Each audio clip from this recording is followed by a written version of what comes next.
Özellikle 2018 yılında kripto sözlükte bol bol konuştuğumuz eski adıyla VeChain, yeni adıyla da VeChain Tor'da yani VET'te kazanlar kelimenin tam anlamıyla kaynıyor. Yatırımcılarına 2 haftada 1000 lirayı 1700 TL yapan yani %70'den fazla para kazandıran VET'te bu sert yükselişler acaba neden oluyor? Yani bundan sonra ne olacak? Tam şu anda VET'e buradan girilir mi? Doğru zaman mı? Merak edilen bu soruları bu bölümde cevaplayacağız ve bu arada bu videodaki bazı konularda Bitcoin'e yatırım yapanları veya Neo gibi, Ontoloji gibi, Tron gibi diğer Çinli kripto para projelerine yatırım yapanları da direkt olarak ilgilendiriyor.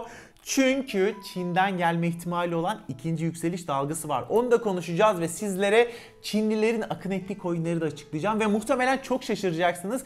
Benden şimdiden söylemesi, hadi sıcağı sıcağına başlıyoruz. Tam gaz başlıyoruz. Kahveler, çaylar da hazır olsun ama.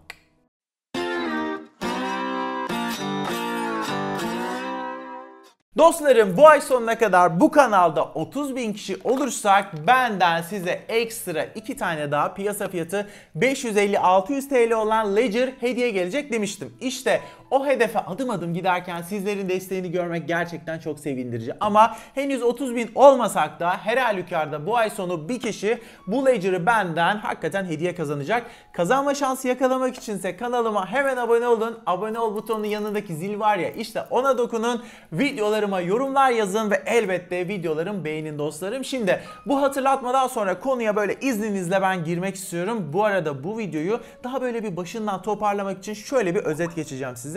Öncelikle bu videoda biraz böyle bir VET'ten bahsedip konuyu Bitcoin'e ve Çin'e bağlayıp sonrasında da tekrar VET gibi Çin odaklı kripto paralara döneceğiz ve merak edilen soruları da net bir şekilde cevaplamaya çalışacağız. Dolayısıyla bu videoyu sonuna kadar izlerseniz gerçekten süper olur. Benim için de güzel olur. Şimdi dostlar, beni eskiden beri takip edenler gerçekten ama gerçekten bilirler ki bu kanalda konuşulan ilk altcoin'lerden birisi VeChain'dir. İşte o zaman VeChain diyorduk, VET demiyorduk ama sonradan adı VeChain Tor oldu. Kısaltması da VET oldu. Onun dışında Neo da mesela ilk zamanlarda konuştuğumuz coinlerin arasındaydı. VET'e ben Alman otomotiv devi BMW ile yine aynı yıl yani 2018'de yaptığı anlaşma sonrası olumlu bakmıştım ama işte gel zaman git zaman böyle çok sert düşüşlerin gelmesiyle birlikte VET de çok düşmüştü. Adeta kafasını bile kaldıramamıştı. Ama şimdilerde dostlar VET'te işler değişmiş gibi de duruyor. Başta dedim ya, VET 2 haftada %70'den fazla para kazandırdı diye. Yani 2 hafta önce 1000 liralık VET alan şimdilerde aşağı yukarı 1700 TL'si falan var. Bu öncelikle gayet güzel bir yükseliş böyle bir piyasada. Çok sağlam böyle über bir boğa sezonu açılır. Kimse %70'i beğenmez yani. Orası da gerçekten ayrı bir mevzu ama bunları gidip hani geleneksel hisse senedi yatırımcısına söylesek gerçekten adamın ağzına böyle kürekle falan vururlar herhalde, yemin ediyorum. Yani sen %70 diyorsun abi, neden bahsediyorsun, biz %10 kazansak öpüp başımıza koyuyoruz falan derler muhtemelen. İnsanları zaten şu an kripto paralara yatırım yapmanın nedeni de belki de bu. Hani daha fazla kazanmak, daha hızlı daha fazla kazanmak ama piyasanın kazancı olduğu gibi kayıpları da çok sert olabiliyor dostlar. O yüzden gerçekten çok dikkat. Peki şimdi konuşalım VET'i. VET'te bu yükselişler neden oluyor? VET'e buradan girilir mi? Hani bundan sonrası ne olur diye hani şöyle birazcık böyle bir beyin fırtınası yapmak, sorgulamak gerekirse de dostlar, öncelikle bu söyleyeceğim sadece VET'i değil. Bakın Neo, Kutum, Tron ve Ontoloji gibi böyle diğer en bilinen Çinli kripto paralara yatırım yapanları da direkt olarak ilgilendiriyor. O yüzden beni lütfen çok dikkatli dinleyin. 2-3 hafta önce Çin Devlet Başkanı'nın şu blockchain'e öven açıklamaları vardı ya. İşte bu açıklamalardan sonra özellikle Çin'den çıkan bu kripto paralar çok sert yükselişler yaşamışlardı. Bunlardan biri de her ne kadar bu kanalda son zamanlarda çok bahsetmesek de VeChain Tor'du, VET'ti ve Çin Devlet Başkanı'nın açıklamasından sonra şu konuya da geleceğim. Çin'in resmi para birimi olan Yuan var ya, işte Yuan'dan da başta böyle Bitcoin olmak üzere kripto paralara çok net bir akış oldu. Yani Çin vatandaşları artık kafaları böyle eskiye göre çok daha rahat bir şekilde kripto para almaya başladılar. Neden? Neden? Çünkü biliyorsunuz abi, başlarındaki devlet başkanı zaten bunu onaylayıcı açıklamalar yaptılar. Aslında bakmayın ya, gerçekten bakmayın abi bunlara. Bunlar çok önceden belliydi ya. Yaklaşık 3-5 aydır burada zaten konuşuyoruz. Bu kanalda konuşuyoruz. Sizleri böyle olabildiğince aydınlatmaya çalışıyorum. Eski videolarımın hepsi inanın kayıtlı duruyor. Açıp onları izleyebilirsiniz. Artık demiştim ki, artık kripto paralar bir soğuk savaş aracı olacak demiştim ki. Çin de artık bunu özellikle Amerika ile olan yarışında kullanmaya başlıyor dostlar. Çin kendi resmi kripto parası olan Yuan'ı çıkarınca bu artık Yuan'ı çok daha geniş kitlelere de ulaştırabilir. Oturduğumuz yerden abi bildiğimiz Yuan var ya, işte o da değerlenebilir, artabilir dostlar. İşin bir de böyle bir yanı da var. Ben şimdiden bunu söylemiş olayım. Bir gözünüz nasıl artık dolardaysa bundan sonra bence bir gözümüz de neyde olmalı? Yuan'da olmalı. Neyse, burada ilginç olan konu şu ki dostlar, konuyu Çin vatandaşlarının aldığı kripto paralara getirmek istiyorum. Bakın, Çinlilerin aldığı, tabiri caizse böyle akın ettiği kripto paraları açıklamak istiyorum. Hani başta demiştim ya. Bu arada hayır, şunu söylemeyeceğim. Sanılanın aksine Neo'ya, Tron'a, VeChain Tor'a, VET'e saldırmıyorlar. Onlar Bitcoin, Ethereum, Litecoin, Bitcoin Cash ve az da olsa Ethereum Classic alıyorlar. Ha tabii önce Bitcoin alıp oradan da böyle Neo'ya, Tron'a, ne bileyim VeChain Tor'a falan geçiyorlarsa onu bilemeyiz. Ama böyle de bir olay var, böyle de bir istatistik var. Bence önemli bir şey. Sonuç olarak Çinlilerin bu demin konuştuğumuz Çin kripto paralarını en azından bizim gördüğümüz kadarıyla şu an stoklamadıklarını söyleyebiliriz. Şimdi dostlar, konuyu tekrar VET'e getiriyorum ve VET'in ilk yükselişinin sebeplerini açıkladığımı umuyorum. Klasik Çin etkisi demek istiyorum. Fakat bakın, bu son bir haftadır olan VET'teki sert yükselişin arkasındaysa çok başka bir neden var. O da ne biliyor musunuz? VET'in Binance'in Amerikalılara hizmet verdiği borsası Binance US var ya, işte orada listeleneceğinin açıklanmasıydı ve bakın abi, Binance'in Amerika'daki bu borsasında kripto paralar özellikle listelenmek istiyor. Çünkü eğer burada listelenebiliyorsunuz, bu direkt yatırımcılarda şu algıyı uyandırabiliyor. Tamam diyorlar mesela, Xcoin Binance Amerika'da artık listelendi. Orada alınıp satılmaya başlandığına göre bu proje Amerika'nın sıkı denetiminden, sıkı kurallarından geçmiştir. SEC'ten onay bile almış olabilir diyerek işte önemli bir kripto para gibi bir algı yaratılıyor ve yatırımcılar iştahla o coin'i almalarına bu olay neden olabiliyor. Binance Amerika dışında Coinbase'de de listelenmek mesela aynı prestiji getirebiliyor dostlar ve mesela şunu da söyleyeyim, Zcash ve Tron da yanılmıyorsam Ağustos ayından beri ısrarla Coinbase'de listelenmeye çalışıyorlar. Neden? Sebebi zaten bu abi. Hep böyle biz gelecek sağlam prestij yüzünden. Bir de dostlar, videonun başında söylediğim şu konu var. Acaba VET'e buradan girilir mi? Hazır yeri gelmişken buna da bir açıklık getirmek istiyorum. Tabi anlattığım hiçbir şey yatırım tavsiyesi değil. Bunu biliyorsunuz zaten. Sadece fikirlerimi paylaşıyorum. Öncelikle Çin'in kendi kripto parasını piyasaya sürmeden, hangi blockchain'i kullanacağını bilmeden buradan gerçekten girmek, buradan kısa vade için girmek riskli olabilir.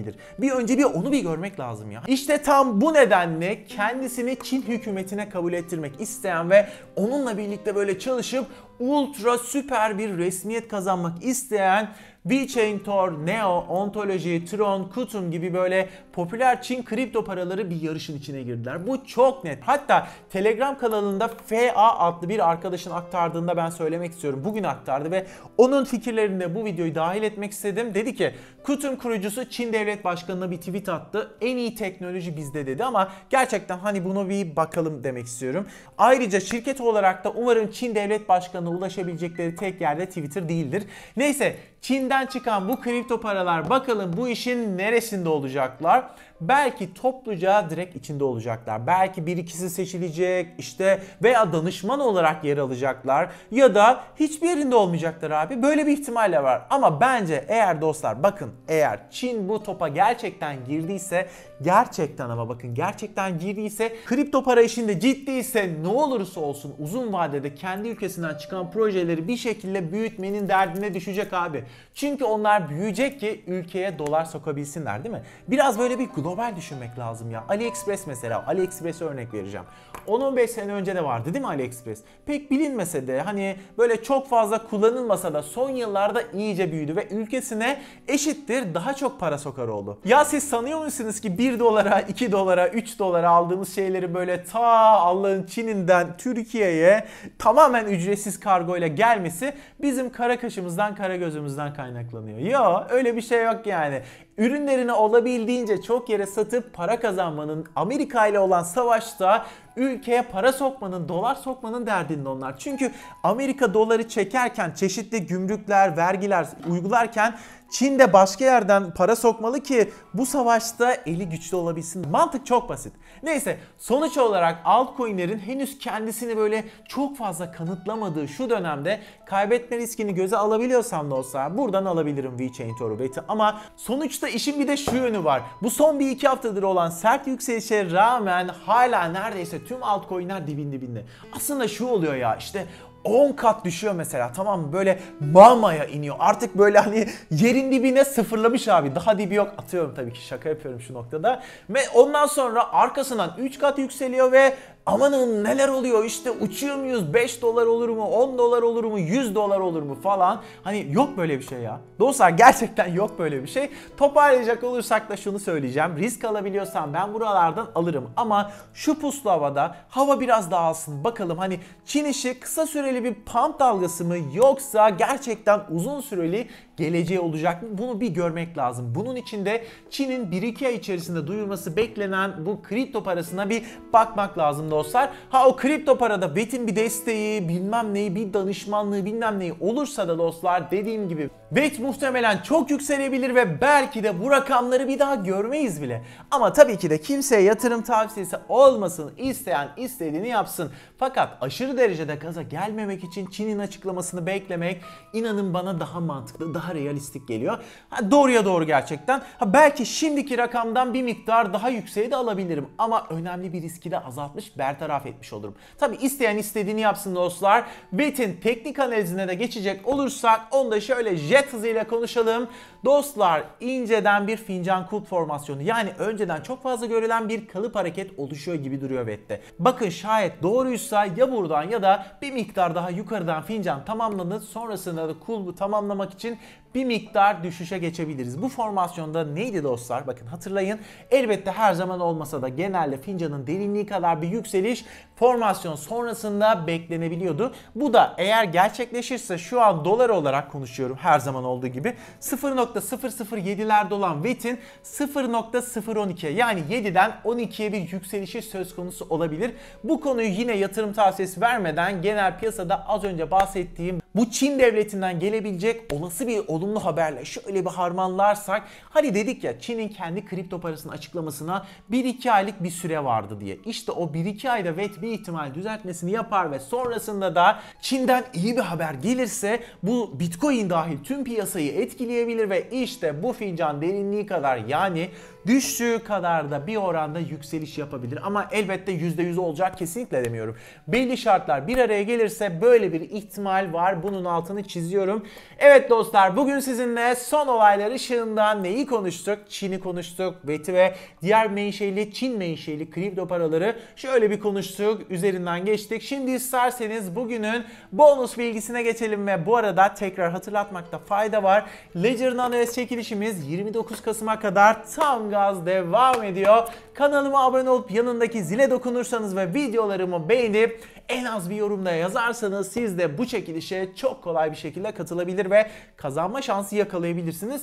Eğer ay sonuna kadar 30.000 abone olursak da, olabilirsek de 2 tane daha bu hediyeden geleceğini söylemiştim size. O yüzden bol bol destek olmayı sakın unutmayın. Şimdi bugünün bonus bilgisi şu. Bakın, sizinle neyi konuşacağım biliyor musunuz? Şöyle 1-2 cümlede geçeceğim.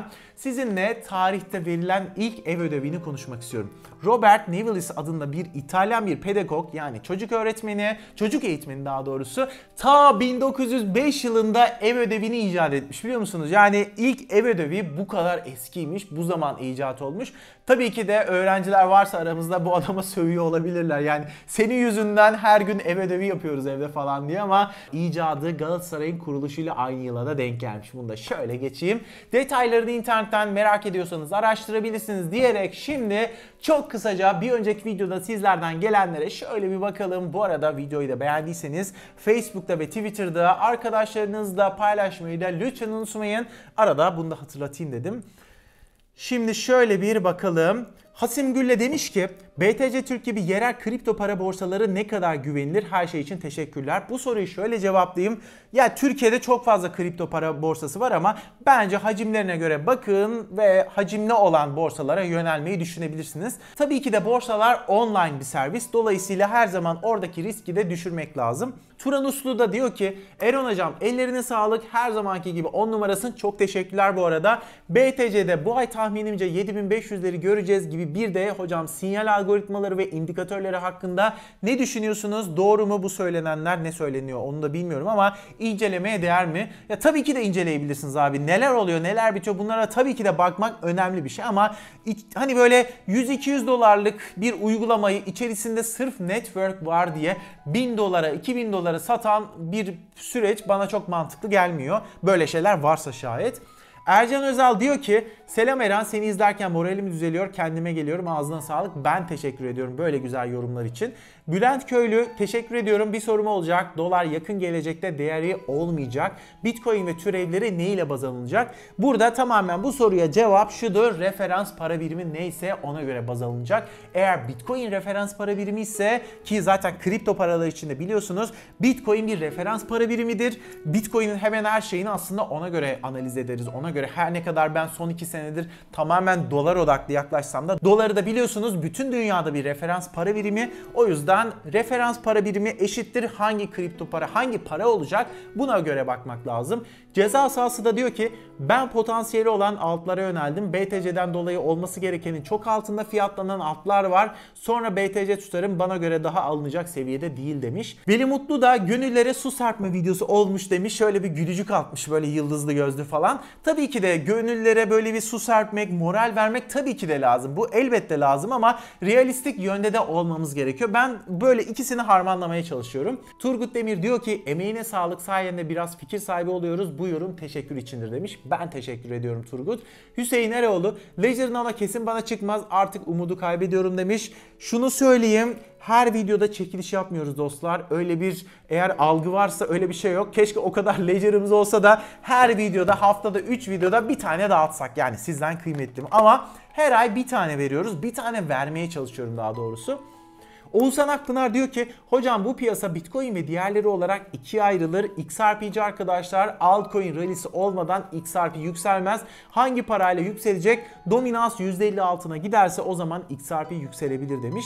Öner Sarı demiş ki bir önceki videodaki bonus bilgiye atıfta bulunmuş. Sülüklerin hafızası var ama bu kripto paraların hafızası geçmiş yok arkadaş demiş. Gerçekten olayı böyle çok kreatif bir noktadan ikisini harmanlamış. Buradan böyle yaratıcı yorumlara çok şapka çıkarmak istiyorum.